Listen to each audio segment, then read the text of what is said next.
while the girl's just a normal girl. A succubus books.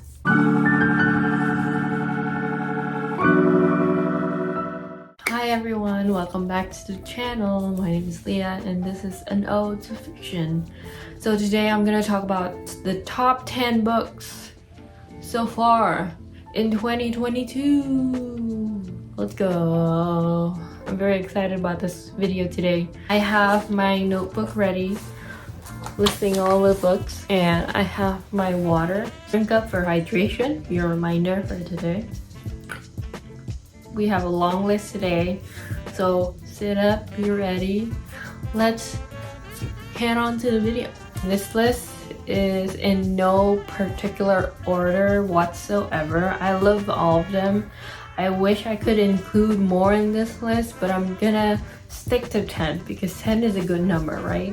The first one that I want to talk about is This Is How You Lose the Time War by Amal El-Mohtar and Max Gladstone. This Is How You Lose the Time War is a novella. It follows two characters and their relationship. These two characters are on opposite sides of the war, and they seem to be fighting each other through time and space. They travel through time. They developed a relationship after one of them left a letter for the other, mocking them. They are enemies to lovers, and the writing in this book is just so beautiful. Amal El-Mohtar and Max Gladstone, they both write different POVs in this book. I think Amal wrote for red and Max wrote for blue, so they correspond with each other. And the way the story formats how these two characters communicate is by leaving letters in very unique forms in the world, and it is ingrained in the world itself. It's very interesting. It is a book that really pushes you into the world without warning. For some time you will not know what is going on, but the more you read it, the more you understand the story as a whole. And it is less than 300 pages. It is so good. I want to reread it. I need to buy a copy and just annotate, because there's a lot of passages that were said in this book that is just so jaw-dropping, and I really loved it. The prose are like top tier prose. So yes, highly recommend this one. I gave this one 5 out of 5 stars in my rating. Second book on my list, it's The Stationery Shop by Marjan Kamali. It's a historical fiction set in Tehran during the revolution. It follows two characters. They are sweethearts, teenage sweethearts that met in a stationery shop. They fell in love at the stationery shop. The boy is heavily involved in the protests, while the girl is just a normal girl. These characters are too ill-fated love. It is a romance that is harrowing, it's tragic. There's a lot of tragedy involved. In this historical fiction, the story is very tragic. It follows the relationship of these two characters from their teenage years up to their grown-up years, and how they are separated during the revolution for certain circumstances and then eventually reunite when they are very old in a different country. There's a lot of things involved in their divergence and separation. A lot of scheming in the background, a lot of emotional revelations, and the story is just written so beautifully. It's one of those historical fictions that really pulls on your heartstrings. When I read this book, it made me so sad for these characters because I heavily rooted for them. I highly recommend you pick this up if you want to read a historical fiction that is so fast-paced. It immediately grips you into the story. It is top tier, and I just love them so much. So yes, The Stationery Shop. The third book, I have the physical copy right here. and it is the Jade Setter of John Noon.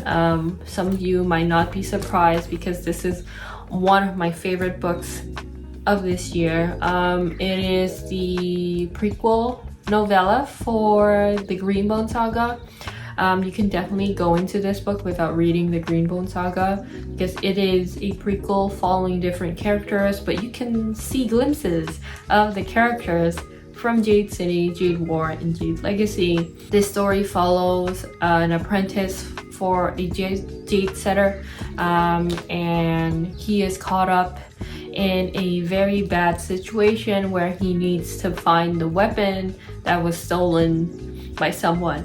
This weapon is owned by one of the leaders of the very powerful Greenbone clans in Kekon. In the story, this apprentice finds out a lot of things about his master and who he is and the circumstances of his life, and it is just so good. I highly recommend, if you're interested in reading the Greenbone Saga, to read this book first, because this book is a good way to get introduced into the world and also to be introduced with the way Fonda Lee crafts a story. Fonda Lee is very good at writing action-packed scenes and really good characterizations, and also how vivid the world is. You get to see how cool Kekon is, especially John Loon is the heart of Kekon. What Fonda Lee does best, and she knows how to build up tension and then immediately explodes it when it hits the peak of the plot. Yes, I just love this book so much, and this is the limited edition Subterranean Press. It is signed and numbered. This is a very expensive book that I really love, and I'm so happy about it. I highly recommend you buy this. You can read the ebook on Amazon, so yes, buy it, read it, and then join the Greenbone clans. The next one is a debut, and it is Kaikeyi by Vaishnavi Patel. This is a feminist reimagining of a Hindu myth, Ramayana. It follows Kaikeyi, the most villainized female character in the Ramayana. Kaikeyi is a queen. She is a queen that is defying gods and prophecies, and she basically says to the gods, on second thought, I'm not gonna follow whatever you predicted my life is gonna be. I'm gonna do whatever I want. And Kaikeyi is a very, very impressionable female character. Her characterization is just top notch. And the way Vaishnavi Patel reimagined the story is very, very good. I liked how it felt modern, and it felt like it's so original for itself, even though it is a reimagining of a story that already exists. I highly recommend, if you like mythology, to pick this book up, because I know in fantasy there's so many Norse mythology, Greek mythology books, but there is not enough books about mythology that is set in Southeast Asia or South Asia or in Asia in general that is not East Asia. So I really highly recommend you pick this book up. Vaishnavi Patel is a rising star in the fantasy world. I feel like she will do great things in the community, and I'm so happy I picked this book up. This is probably my third 5-star of the year, and I'm still reeling from reading the first line of this book because it's just so beautiful. So yes, highly recommend Kaikeyi. Next is Legends and Lattes by Travis Baldry. I have screamed about this book non-stop since I read it. It is a book that I read in March. I'm so happy that because it is so famous now, it has been required by Thor, so it's traditionally published in the UK, but in the US, I think the licensing is still with Travis, so it's still self-published. Legends and Lattes follows the story of Viv. Viv is a mercenary that decides to quit being a mercenary and to open up a cafe. In this cafe, she learns about friendship, rediscovering herself, and rediscovering new things and learning about new things and learning to trust people again. And she is helped by a succubus. She is helped by a succubus to run the cafe, and with her baker Timbo, Timble is a baking genius. I interviewed Travis Baldry on my blog, and he has talked about his writing journey from being a narrator for audiobooks to becoming a writer, and his years and years of experience in the gaming industry. So this story is very close to the writer because he pivoted from being in the gaming industry to being a audiobook narrator and now a writer. Definitely check this book out. It's so cozy, it's so wholesome. It talks about relatable themes, and the characters are all so lovable. It is high fantasy with low stakes. So it is also a standalone. It is less than, I think, 300 pages, so you can definitely fly through this book in one go. Yes, Legends and Lattes. The next book is my biggest surprise in 2022, and it is The Fortunes of Jaded Women by Carolyn Hune. This is not a fantasy book, but it is a adult fiction with magic tied into it. It has elements of magical realism in the book. It is a story that follows Asian women, and it is basically a book that is written for Asian women by an Asian woman that follows characters who are Asian women. So the story, it follows the Duong women. It follows 3 generations of the family. They're all Vietnamese American, and their family has been cursed for years. They're cursed to only have girls in the family. They don't have sons, they have daughters. The first generation follows the matriarch of the family, and the second generation follows the 3 daughters of the matriarch, and the third generation follows the daughters of the second generation women. And at some point in their life, the third generation drift off from their mothers, and the mothers are having a hard time to maintain a relationship with the daughters.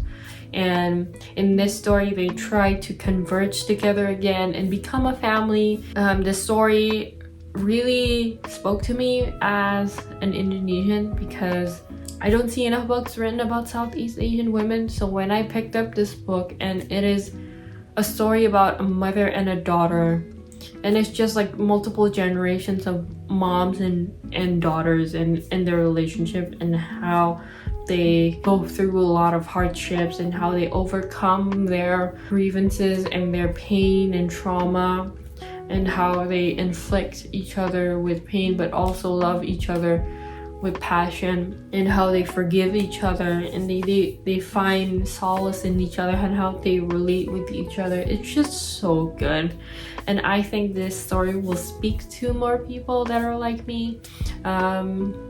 And it is exclusively the experience of Asian women. So if you're someone that is Asian, I think you will love this book. I think I've said Asian so many times in this video already. So yes, if you don't know about this book, definitely pick it up. It's coming out on September 2022. And follow Carolyn. She's an amazing author, and I'm so excited for her. I can't wait to read more books by them. So yes.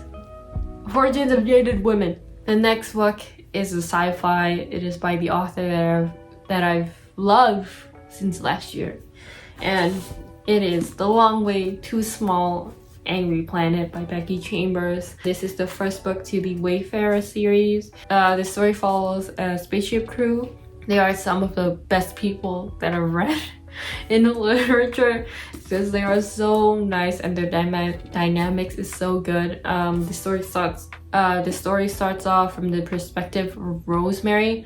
Rosemary has been recruited into the Wayfarer to become their admin and help out with the ship and help out with the captain. And in this ragtag group of people, they got a job to make a giant black hole, but in a distant planet. And in this story, we follow their journey to their destination. And throughout this journey, the readers will be introduced to the world that Becky Chambers has created, the politics, the multiple races, so diverse with their own culture and mannerisms and just values and everything that you can imagine a society could be is in this book. Even though it's just under 400 pages, there's so much information contained in this book. You get to learn deeply about each character, even down to their history of their race and their people. It's just so good. I highly recommend you pick this book up. It's one of the best books that tackles a lot of themes in it, that also tackles really amazing world building in it. So yes, Becky Chambers is a genius. This book is a masterpiece, and no doubt it is the winner of an award. So yes, awesome book. Okay, next book. Don't forget to hydrate.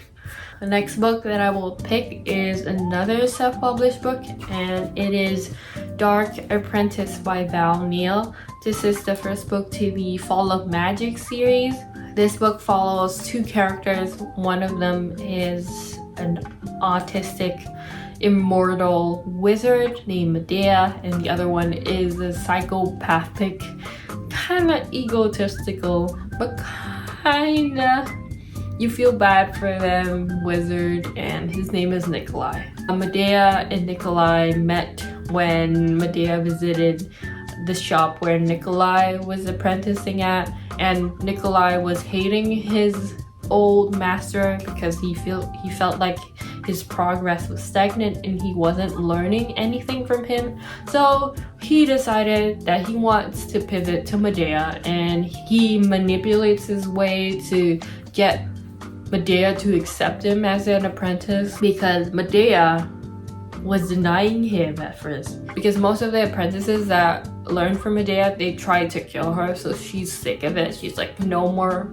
apprentices, no more attempted murder. I will not accept anyone. But Nikolai convinces her somehow. This story follows their relationship, their master and apprentice relationship, as they learn about magic. Nikolai is one of those characters that you have to learn to love, and you love to hate him. He is a character that is very stubborn, and he has this way of thinking that everyone is just a tool and you're just a stepping stone for me to become the greatest wizard of all time. And he loves dark magic, which Medea really hates. And Medea is trying to snap him out of his stupor and his stubbornness and just follow her. But he keeps on trying to be like, gotcha, I'm gonna fool you, Medea. Medea knows she can't be fooled. And the story is just so fun. It's filled with snarky banter. There's a lot of one-liners they throw at each other, and the volley they do is just so good. It is definitely an underrated gem. I feel like everyone should read this book. And it is not a book that is world building heavy. It is not plot heavy. It is more character driven. And for a character driven story, you have to pay attention to the relationships and the dynamic, because that's what keeps you going when you read this kind of book. I was recommended this book by a friend, and I've seen them rave about it. I would encourage you to pick it up because it's so fun to read. And the sequel, Dark Mind, will come out this year around December, November. I can't wait to read it because I can't wait to meet Medea and Nikolai again, because they're so funny. So yes, Dark Apprentice. Okay, we're down to our last two. The ninth book, right? The ninth book for my top 10 reads is The Beautiful Ones by Sylvia Moreno Garcia. I was going through funk in January, so I was randomly picking up books, and the first book that I picked up was The Beautiful Ones. And The Beautiful Ones is a historical fantasy romance, and it has soft magic system. It follows two characters that meet at a party, and these two characters has magical abilities. While in this world, people with magical abilities are rare, but they somehow met each other. The main character, I forgot her name. She's trying to suppress her magic because with her magic, it's very emotion based. If she feels a strong emotion like anger or sadness or irritation or frustration, she will tend to manifest it with psychic abilities that destroy things. And the other character, the love interest, he has used his skill and made himself a magician by being a psychic. And so they start like a mentor relationship because she wants to control her abilities and he wants to help her. Sylvia Moreno Garcia knows how to write tension really well, and she knows how to write yearning really well. You can definitely feel that in the story. The way Sylvia writes the characters is just so good. This book definitely entertained me from start to end. I could not stop myself from reading because I was rooting so hard for these characters to become together. But when the end happened, it just exploded into a technicolor of just happiness. And just like, I feel so great that they are together now. Because the last book I read by Sylvia Moreno Garcia was The Gods of Jade and Shadow. I was not satisfied by the ending because the ending did not deliver what I wanted it to deliver.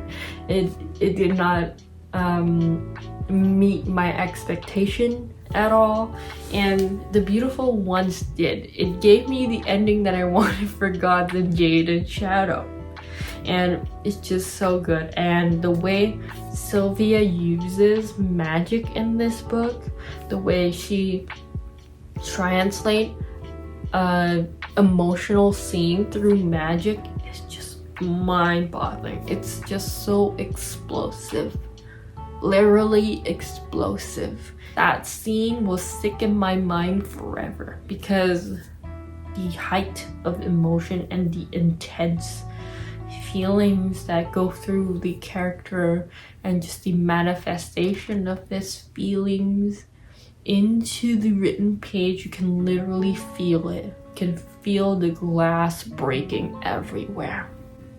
So good. So yes, The Beautiful Ones. The last one, I want to highlight a book that I recently read that really changed my mind on contemporary books. And it is Ophelia After All by Raquel Mary. I still don't know how to pronounce your name, I'm so sorry. Ophelia After All is a young adult contemporary book set in a high school. We follow Ophelia. Ophelia is a high school senior that is gonna graduate. These last 2 months or 3 months of her high school life, she's going through a lot of things. And the peak of this is prom. Ophelia feels that there is a change in the air, and that change is her. She starts questioning who she is, what she wants to do, and of course she will question her sexuality, because before, Ophelia is known as a boy crazy girl that always has a crush on someone. By the way, she really likes to plant roses, and then she always follows the rules. She's the good girl. She's the obedient daughter. But then she starts developing like feelings for a girl in her class, and she doesn't know what to do. And then she sees her friends going through a lot of things, and she feels like they have figured it out, but while she is just panicking and gay. What Raquel Marie does best in Ophelia After All is how Raquel writes about these characters. In this story, there is a diverse cast of characters. In this story, we have a tight-knit group of people that are from different kinds of backgrounds, and they are of different races, and they have different perspectives in life, and they have their own personalities. They also have their own set of drama that they're going through, and there is a lot of that in this book. There's love triangles, there's love squares, or whatever. There's also a coming out story. It is everything that you hope to see in a teen movie be included in this book, but it is done so well. Raquel Murray also weaves like themes about being an immigrant, being a woman of color, being queer woman of color, and accepting yourself, and then self-acceptance, and then also what it means to be queer. It's just a lot of that. And also the main takeaway for me is how Ophelia discovers that it's okay to not figure yourself out because you're still in high school. There's so much more to discover when you graduate from high school, because you'll be in college, you'll be a young adult, and it is scary, but it's what it is. Everyone is always scared. Even I was scared. So it's a good book.